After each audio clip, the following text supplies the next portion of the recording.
Client lady complainant ಇದ್ದಾಳೆ. ಅವಳು ಒಂದು ಮನೆಯಲ್ಲಿ ವಾಸ ಮಾಡ್ತಾ ಇದ್ರು, ಪರಿಚಿತ ಮನೆಯಲ್ಲಿ. ಮನೆಯಿಂದ ಗೋಲ್ಡ್ ಮತ್ತೆ ಕ್ಯಾಶ್ ಕಳ್ತನ ಆಗಿದೆ ಅಂತ ಅವ್ರಿಗೆ ನಂತರ ಗೊತ್ತಾಯ್ತು. ಅಂದ್ರೆ ಯಾರು ಮನೆಯಲ್ಲಿ ವಾಸ ಮಾಡ್ತಿದ್ರು ಅದೇ ಮನೆಯವರು ಹಸ್ಬೆಂಡ್ ವೈಫ್ ಇಬ್ರು ಸೇರಿ ಕಳ್ತನ ಮಾಡಿದ್ರು. ಅವ್ರಿಗೆ ಗೊತ್ತಾಗ್ಲಿಲ್ಲ.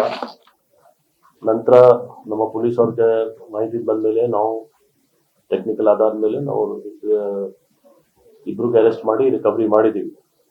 ಇದರಲ್ಲಿ ಇನ್ನೂ ಸಾಕಷ್ಟು ಕ್ಯಾಶ್ ರಿಕವರಿ ಆಗಬೇಕಾಗಿತ್ತು. ಅವರು ಬೇರೆ ಕಡೆ ಸ್ಪೆಂಡ್ ಮಾಡಿಬಿಟ್ಟಿದ್ರು ಅಂತ ಹೇಳ್ತಾರೆ ಅವರು. ಬಟ್ ನಮ್ಮ ಅವರು ಪರಿಶೀಲನೆ ಮಾಡ್ತಾ ಇದ್ದಾರೆ. ಬಟ್ ಇದು ಬಹಳ ಒಂದು ಒಂಥರ ಹ್ಯುಮ್ಯಾನಿಟೇರಿಯನ್ ಗ್ರೌಂಡ್ ಅಲ್ಲಿ ನೋಡಿದ್ರೆ ತುಂಬಾ ಒಂದು ದುಃಖದ ಸಂಗತಿ. ಯಾಕಂದ್ರೆ ಯಾರು ಅವ್ರಿಗೆ ಶೆಲ್ಟರ್, ಅಲ್ಲಿ ಯಾರು ಮನೇಲಿ ಇದ್ರು ಲೈನ್ ಅವ್ರದೇ ಏನು ಒಂದು ಆಸ್ತಿ ಇತ್ತು, ಗೋಲ್ಡ್ ಮತ್ತೆ ಕ್ಯಾಶ್, ಅದೇ ಮನೆ ಓನರ್ನೇ ಕಳ್ತನ ಮಾಡಿದ್ರು. ಇಬ್ರಿಗೆ ಅರೆಸ್ಟ್ ಮಾಡಿ ಅವ್ರ ಕಡೆಯಿಂದ ಅಂದಾಜು 35 lakhs ವರ್ತ್ ಗೋಲ್ಡ್ ರಿಕವರಿ ಆಗಿದೆ.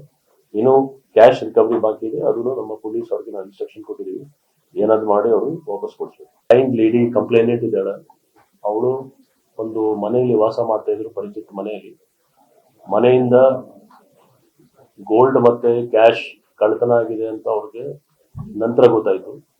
ಅಂದ್ರೆ ಯಾರು ಮನೆಯಲ್ಲಿ ವಾಸ ಮಾಡ್ತಿದ್ರು ಅದೇ ಮನೆಯವರು ಹಸ್ಬೆಂಡ್ ವೈಫ್ ಇಬ್ರು ಸೇರಿ ಕಳ್ತನ ಮಾಡಿದ್ರು. ಅವ್ರಿಗೆ ಗೊತ್ತಾಗ್ಲಿಲ್ಲ.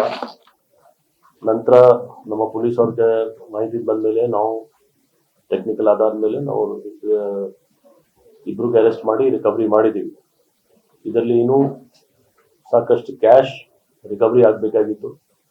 ಅವರು ಬೇರೆ ಕಡೆ ಸ್ಪೆಂಡ್ ಮಾಡಿಬಿಟ್ಟಿದ್ರು ಅಂತ ಹೇಳ್ತಾರೆ ಅವರು. ಬಟ್ ನಮ್ಮ ಅವರು ಪರಿಶೀಲನೆ ಮಾಡ್ತಾ ಇದ್ದಾರೆ. ಬಟ್ ಇದು ಬಹಳ ಒಂದು ಒಂಥರ ಹ್ಯುಮ್ಯಾನಿಟೇರಿಯನ್ ಗ್ರೌಂಡ್ ಅಲ್ಲಿ ನೋಡಿದ್ರೆ ತುಂಬಾ ಒಂದು ದುಃಖದ ಸಂಗತಿ. ಯಾಕಂದ್ರೆ ಯಾರು ಅವ್ರಿಗೆ ಶೆಲ್ಟರ್, ಅಲ್ಲಿ ಯಾರು ಮನೇಲಿ ಇದ್ರು ಲೈನ್ ಅವ್ರದೇ ಏನು ಒಂದು ಆಸ್ತಿ ಇತ್ತು, ಗೋಲ್ಡ್ ಮತ್ತೆ ಕ್ಯಾಶ್, ಅದೇ ಮನೆ ಓನರ್ನೇ ಕಳ್ತನ ಮಾಡಿದ್ರು. ಇಬ್ರಿಗೆ ಅರೆಸ್ಟ್ ಮಾಡಿ ಅವ್ರ ಕಡೆಯಿಂದ ಅಂದಾಜು 35 lakhs ವರ್ತ್ ಗೋಲ್ಡ್ ರಿಕವರಿ ಆಗಿದೆ. ಇನ್ನು ಕ್ಯಾಶ್ ರಿಕವರಿ ಬಾಕಿ ಇದೆ. ಅದನ್ನು ನಮ್ಮ ಪೊಲೀಸ್ ಅವ್ರಿಗೆ ನಾವು ಇನ್ಸ್ಟ್ರಕ್ಷನ್ ಕೊಟ್ಟಿದ್ದೀವಿ, ಏನಾದ್ರು ಮಾಡಿ ಅವರು ವಾಪಸ್ ಕೊಡ್ತೀವಿ.